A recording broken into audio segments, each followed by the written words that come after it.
Magandang araw sa ating lahat. Ito may gagawin tayo.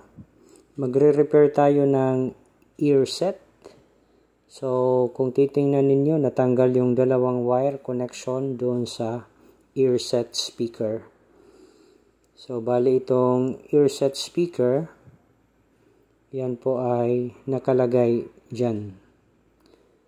So, gagawin natin dito ay sukatin muna natin ang resistance ng speaker. Baka mamaya mag-repair tayo tapos sira na pala yung speaker. Sayang yung repair. So, gagamit tayo ng digital multimeter. Nakaset po yan sa resistance.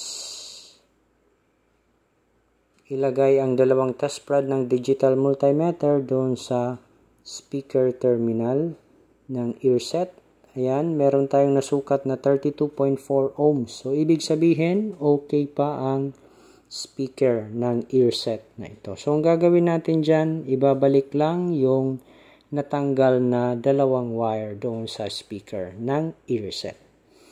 So, sa pagbalik ng connection ng dalawang wire na natanggal doon sa speaker, dito ay gumamit ako ng panghinang at syempre hininang natin yung dalawang wire doon sa speaker ng ear set. So ayan, nahinang na po natin. Tapos natin mahinang ay ibabalik natin yung kanyang cover.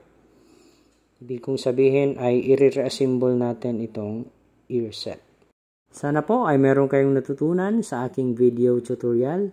Kung nagustuhan mo naman itong video, i-like at paki-share na rin. Kung di ka ba nakapag-subscribe, mari po lamang ay mag-subscribe. Paki-click na rin yung notification bell para updated ka sa mga bagong videos ko.